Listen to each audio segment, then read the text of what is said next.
First year में हम भी थे, पहुंच गए तो कहने लगे कि चलो आप लोग तय करो किसको क्या करना है। मार्केट बाजार लगाना है, बाजार में से फिर वो बसंत सेना निकल के जाती है, सब कुछ था। तो मार्केट का सीन हमें करना था। तो सबसे पूछ रहे तुम क्या करोगे, तो कोई कुछ बता रहा है, कोई ज्योतिषी बन रहा है, कोई कुछ बन रहा है। तो मुझसे पूछा, मैंने कहा अभी करूँ कि हमें तो वहाँ की आदत पड़ी हुई थी पारसी थिएटर की कि जो अभी करवा के देख लो। तो मैंने कहा अभी करोगे, मैंने कहा जी। तो बोले करो। तो मैंने वो जो रोड के किनारे वो दवाइयाँ बेचने वाले नहीं होते, वो मैंने करके दिखा दिया उनको पूरा। लो जी उठ बैठ मुश्किल कुशा है, जिसको काटे काला नाग कई पैर जिए, लो भाई मेरे सज्जनों जिसको काटे जुल्फनागन मांग कर पानी न पिए, अजगर करे न चाकरी पंछी करे न काम, दास मलू को कह गए सबके दादा राम बच्चे बैठ जा। तो मेहरबान कदरदान उगालदान थूकदान आपकी बस्ती में 24 तारीख को आता हूँ। क्यों आता हूँ किस लिए मैं बताऊंगा। पेट में दर्द होता है, सर में दर्द होता है, जो दवा बताऊंगा एक तो गद्दे पर के फांकी मारो, ऊपर से एक गिलास ठंडा पानी पियो, सुबह को खाओ, शाम को न मर्ज रहेगा न मरीज रहेगा।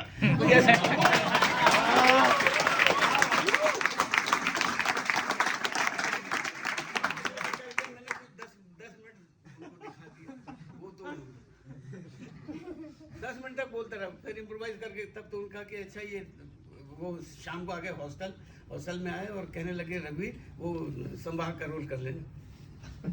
संवाहक बोल के तो चले गए। तो मेरी समझ में नहीं आई, मैं दौड़ा वहाँ सप्रो हाउस गया, वो देखा पंकज कपूर, रंजीत कपूर और ये भरत दवे और ये सारे लोग वहाँ बैठे हुए थे। मैं गया वहाँ पे, तो मैंने कहा कि अरे वो अलकाई साहब आए थे, उन्होंने कहा संवाहक का रोल दे गए मुझे, तो मेरा स्क्रिप्ट नहीं है मेरे पास। तो वो तो बड़ा खुश हो गया, कह रहे पंकज तेरा वाला रोल दे दिया। पंकज का चेहरा उतर गया। तो मैंने पंकज से कहा यार तुम कर रहे हो तो मुझे स्क्रिप्ट दे दो। तो कहते नहीं मैं अपना मैं नहीं दूंगा। अब मैं सबसे मांगते फिर कोई मुझे स्क्रिप्ट देने में नहीं। बड़े मुश्किल में पड़ गया। दूसरे दिन लाइब्रेरी खुली, वहाँ जाके देखा तो वहाँ भी स्क्रिप्ट नहीं, सारे सब इशू कर लिए थे लाइब्रेरी में जो 10-12 स्क्रिप्ट थे। तो मैं गया, फिर अनिल चौधरी ने कहा कि एक दिन के लिए दूंगा तो पढ़ लो, उसके बाद मुझे वापस कर देना। तो मैंने वो पढ़ने लग गया। अब पढ़ते पढ़ते वो 2:30 बज गए, वो पूरी पढ़ी भी नहीं थी क्योंकि क्लास भी अटेंड कर रहा था मैं। तो पहुंच गए हम रिहर्सल, 2:30 बजे के बाद वहाँ रिहर्सल थी। तो पहुँचे तो वो सीन करवाने लगे, तो उसमें वो मेन सीन रोल था। तो जो मैंने पंकज से कहा यार तुम रिहर्सल कर लो, और अलकाई साहब रिहर्सल करवा रहे, मैंने कर रहे यार मैं देख लूँ उसके बाद मैं करूँगा। तो पंकज जी कहा नहीं तुम करो, मैंने स्क्रिप्ट नहीं पढ़ा यार। बोले नहीं वो बता देंगे। उसने मुझे ध्यान दिया। अभी जैसे ही कहा तो सीन है, उससे पहले मैंने जल्दी से वो सीन पढ़ लिया। वो पढ़ने के बाद पहुंच गए स्टेज पे। अब पहुंच गए स्टेज पे तो आदत वही पड़ी हुई थी कि कहानी बताओ, मैंने पूरा सीन कर दिया, दूसरे लोगों के भी डायलॉग बोल दिए। खड़े हुए तो उसके बाद जो सीन खत्म हुआ, अलका साहब कुछ नहीं बोले, देख रहे उन्होंने पूरा सीन कर दिया। उसके बाद जब खत्म हुआ तो उन्होंने जो मुझे डांट पिलाई, आए खड़े करके वहाँ बोले भाई साहब ये मथुरा वाली एक्टिंग नहीं है। अच्छा हाँ, ये कि नहीं कि सारे लोग खड़े हुए तुम अकेले ही करके चले जाओगे क्या। इतना बुरी तरीके तब उन्होंने बताया कि एक कैरेक्टर का दायरा होता है, डिसिप्लिन होता है, कैरेक्टर होता है, तुम तो सबका उसका भी कर रहे हो। तब चीज़ें समझ आई। फिर वो दायरा उस वक्त मुझे पता लगा, तब से फिर मैं कंट्रोल में आ गया और कोशिश की, मतलब मुश्किल में आई, ये भी मुश्किल हुई कि आदत तो पड़ी हुई थी, लेकिन वो था हमेशा इम्प्रोवाइज तो करते ही रहता था मैं। जहाँ भी आया तो पता नहीं क्यों वो आदत पड़ी तो निकल ही जाता, तो उसके पीछे खूब डांट वाट भी पड़ती रहती थी।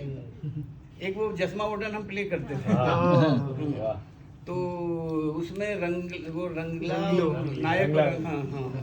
तो मैं और एक युवराज शर्मा, हम दोनों, तो हम तो ढूंढते रहते, उसमें इम्प्रोवाइजेशन के बड़े चांसेस होते थे।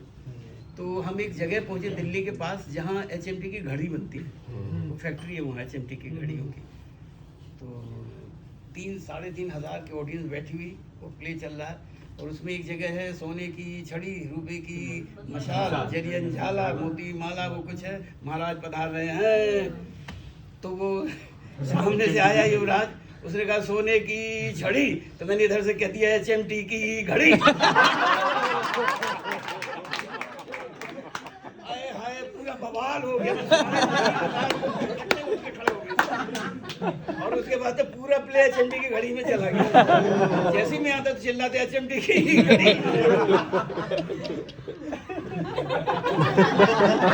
आफत आ गई। तो जहाँ जहाँ मौका में तो मैं छोड़ता नहीं था। उसके बाद दूसरे दिन सैया में कोतवाल, अब उसमें मेन रोल कर रहा था वो मनोहर सिंह थे, उन दिनों रेपर्टरी चीफ। तो उन्होंने तो कहा कि कोई तरीका है पूरा प्ले तुमने HMT घड़ी का मतलब कुछ होता है? इसका मतलब नहीं होता, लोग हंसते क्यों? तो निकला वो बोले फोक थिएटर है, फोक थिएटर। अरे मैंने कहा इसी तरह का होता है। तो कहता खबरदार जो कोई इस तरह। तो मैंने कहा ठीक है नहीं करूँगा, मैं ये प्ले भी नहीं करूँगा। अभी उनको लगा कि ये तो रूठ गया। मैं कहा ये सही भी नहीं कर, करवा तो गया। फिर वो एक थे हमारे राजेश विवेक, जो लगान में वो हाँ दाढ़ी वाले थे। जी, वो फिर मुझे मना के लेके आए पटा के नहीं ऐसे सब। फिर बाद में मनोज सिंह वो मान भी जाते थे। फिर कई बार फिर मैं उनके सामने ही कुछ कर देता था। एक और प्ले था छोटे सैयद बड़े सैयद, जो दिल्ली में हुआ करता था। तो उसमें भी हम लोग क्या हुआ कि हम लोग को सबसे घटिया रोल दे दिया, भांड बना दिया। तो भांड जो होते हैं ना वो थे छोटे सैयद। उस जमाने उस पीरियड के पहले अखबार नहीं हुआ करते थे, सारी खबरें भांडों के जरिए पता लगती थी पूरे। हाँ वही थे सब। तो होगी कास्टिंग। अब सब लोगों को बड़ा मजा आया। इसमें पंकज कपूर, मनोहर सिंह, उत्तरा, बावकर, ये सारे लोग थे और हमें भांड बना दिया। नहीं तो हमने कहा ठीक है अब देखते हैं, चाहते यही थे। तो कारण जी उसका वीवी कारण उसका म्यूजिक कर, सारा म्यूजिक मैंने किया उसका पूरा। हम खड़े होकर बस गाना पढ़ के जाते तो गा देते तो म्यूजिक तैयार हो जाता था। तो ये सब करते रहते थे। तो अभी क्या था कि ऑडियंस को भांडों का इंतजार, और जब अखबार में जब प्ले हुआ तो भांडों के सबसे ज्यादा था कि भांडों की वजह से पूरा प्ले बच गया। और फिर जब मैंने किया तो फिर और भी एक दो लोग थे जो मेरी वजह से उसमें आगे कि नहीं हमें तो भांड बना, तो मेरे साथ 3-4 भांड बन गए और आगे हम लोग बस वो करते रहते थे। तो ये था कि बता दिया गया था कि आप खबर हैं वो सब करते रहे, तो बीच में कहीं भी हमें बोलने की इजाज़त थी। तो एक जगह ये राजू कुछ था, वो लड़के चला जाता, उसको निकाल देते हैं, राजू बारोट।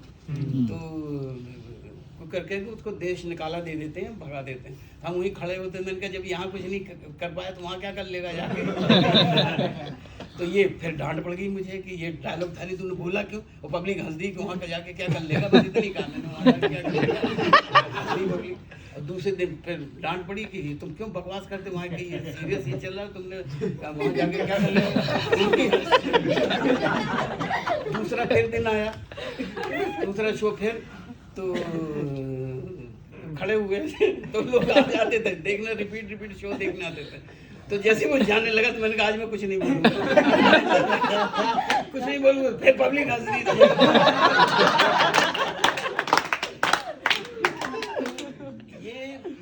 ये जब मैं पारसी थिएटर में था ना तो वहाँ बड़ा मजा आता था मुझे। तो वहाँ पे ये था, कुछ बड़े रिजेक्ट से किस्म के थे। वहाँ पे अब्दुल बदूद हुआ करते थे जो तकरीबन 55-60 साल के होंगे, 55 साल के होंगे, और उनकी शादी वादी नहीं हुई थी। वो उनका एक छोटा सा टेंट था, वहाँ रहते थे और डांसरों को देखते रहते थे बेचारे। बस वहीं से। और सुबह मछली वो क्या करते थे, सुबह वो और एक और श्यामलाल बाबा दोनों लोग चले जाते थे मछली पकड़ने की नदी के किनारे। जिस दिन मछली मिल जाए उस दिन तो खुश रहते, नहीं मिले तो पूरी कंपनी को गाली देते रहते थे। उस दिन तो झगड़ा होता ही था वो किसी न किसी का। तो वो ऐसे रिजेक्ट की पूछो मत, वहाँ एक भी डायलॉग आप अपने मन से नहीं बोल सकते।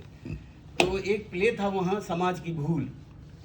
तो वो समाज की भूल ये प्ले था कि एक बाप पैसों की लालच में अपनी बेटी की शादी किसी बुढ़े से कर देता है, पैसों की लालच में। तो ये बाप वही होते हैं अब्दुल बदूद। तो बाद में उनको श्राप लगता है बेटी का और वो बाद में कोढ़ी हो जाते हैं और भीख मांगने लग जाती है। ये प्ले था इस तरह का। तो वो प्ले बड़ी शिद्दत के साथ करते थे। वो जाते थे, कुछ जाके अपना कोढ़ बनाते थे और ये करते, उनको 4-5 रुपये इनाम मिल जाते थे। तो बहुत दिल लगा के करते थे। तो एक सीन होता है उसमें कि जहाँ लड़की की शादी है तो सब लोग आए, वो पार्टी सीन चल रहा है। तो पार्टी सीन में एक पोस्टमैन आता है और एक टेलीग्राम दे के चला जाता है कि उनकी पत्नी चली गई और कहीं ट्रेन से कूद के उसने आत्महत्या कर ली। तो ये था, तो वो पार्टी में आता है वो टेलीग्राम, तो पार्टी सीन चल रहा है, मैं उसमें मैं भी शामिल पार्टी सीन में बस वो चल रहा है, कुछ गप्पे चल रहे हैं और बस वो आया पोस्ट में आया, उसने कहा कि सेठ दीवानचंद जी आपका तार। तो उसने कहा हाँ, और तार देखे चला जाता, जो जाने लगता तो मैंने सुनो मेरी कोई चिट्ठी है मेरी कोई चिट्ठी है। अरे उसने कहा तेरी चिट्ठी के साला, आज तक ये डायलॉग किसी ने नहीं बोला, मेरी कोई चिट्ठी है, मेरी कोई चिट्ठी है। वो तो निकल के भाग गए। अब पर्दा गिराया गया, सामने 2 डांसरों को भेजा गया डांस करने के लिए, तो वहाँ गा रही जुल्मी सवरिया ने हंस के मारा। और ये जो अब्दुल बदूद थे अपने उसमें बिस्तर होल्ड हॉल होता था, उससे निकालते नहीं थे, उसी में रखते थे। कब उनको हमेशा वो कंपनी किसी जरा सी बात पर कंपनी छोड़ के चल पड़े। उन्होंने लपेटा कंधे पे रखा, बोले या तो ये रहेगा कंपनी में या वो उन्होंने लपेटा बिस्तर, और जो कंपनी मालिक उनके टेंट के सामने से निकल के वो चले जा रहे हैं। अब उनको बुलाया जाए, बदूद भाई नहीं, मैं तो नहीं रहूँगा, वो रहेगा मैं रहूँगा। खैर उनको किसी तरह बुलाया गया और ये तय किया कि अब आज के बाद वो सीन में आगे वापस। 15 दिन के बाद फिर वो ड्रामा शुरू फिर हुआ, तो मुझे कहा अब सीन में नहीं निकलोगे। मैंने कहा ठीक है नहीं निकलूंगी, लेकिन तुम पोस्टमैन बन के वो दे देना। अरे यही तो मैं चाहता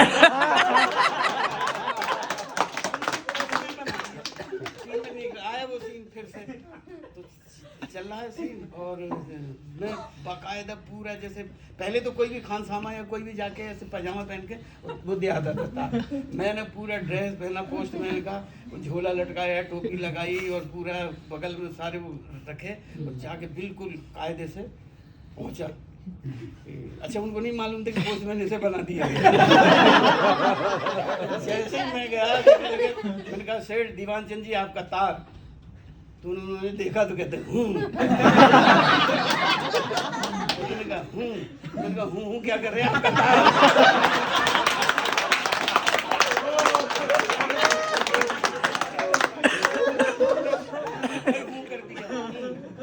मेरे पास कुछ नहीं, अभी मचल नहीं रहे क्योंकि मैं कोई गलत तो कर ही नहीं रहा था।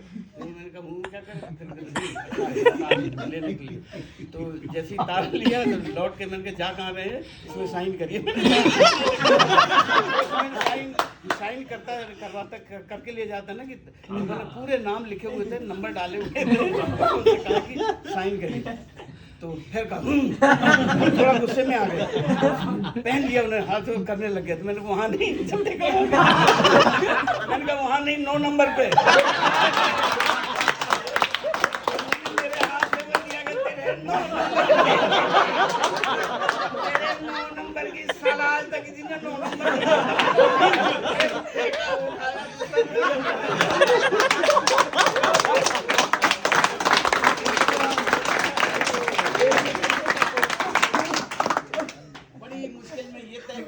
जब तक ये रहेंगे तो ये ऑडियंस को खूब मजे लेती थी। हम ले रहे तो ऑडियंस नहीं ले रही, हम क्या कर रहे हैं। सुनिए यही का था। तो एक जफर संजीवी वो भी वही काम उसमें काम करता था। तो एक और था, तो हमें इन्हीं से पंगा लेने में बड़ा मजा आता था। हाँ, तो एक होता था जिस देश में गंगा बहती है, वो हम नाटक भी करते थे। तो उसमें मैं डाकू था और इन्हीं के गैंग में था। वो राका डाकू ये बनते थे अब्दुल बदूद, और मैं उन्हीं गैंग में था। और दूसरी तरफ जफर को मैंने किया तो पुलिस बन जा उस तरफ। और आज मैं जितनी उस एक क्या रेल की पटरी का एक टुकड़ा होता था, उसमें कुछ 18 छेद थे। तो 18 बार हम गोली की आवाज़ होती थी, उसमें गंधक पोटास भर के और एक रॉड होती थी, रॉड को ऐसे रख के उसको मारते थे, तो आवाज़ निकलती थी गोलियों की जो आवाज़। तो एक रहमत भाई हुआ करते जो पर्दे वर्दे खींचते थे, वही बजाते थे। तो मैंने कहा रहमत भाई आज ये 18 भर लीजिए। तो मैंने कहा आज मैं 18 गोलियों से मरूंगा। उनको मजा क्यों, पब्लिक मजे लेती थी। कहा ठीक है भर लिए वो 18 छेद और तैयार। और मैंने उससे कहा कि मुन्ना कहता था मुझे जफर को, मैंने कहा मुन्ना तू 18 गोली मारना, मैं 18वीं में मरूंगा। कम वक्त सर में मत मारना, सर मारना। हाँ ठीक है ऐसे करूंगा।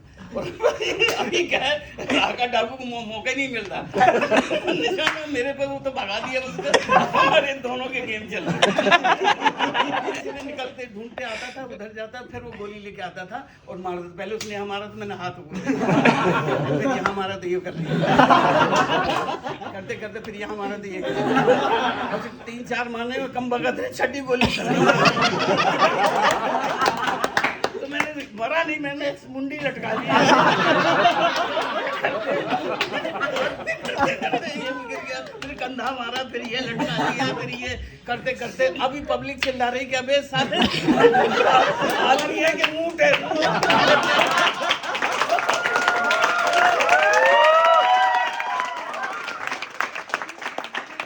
पूरी तरीके से मैं 18 गोली पूरी करके आखिर में एक अंगूठा हिलाया। ये तो बावले के सारे 1 घंटे तक यहाँ खड़े, 18 गोली।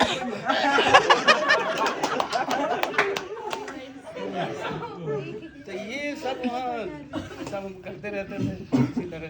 तो वहीं से आदत ये पड़ी हुई थी रिवाइज करने की, तो बहुत ये सब होता रहता था। गाना सर 5 मिनट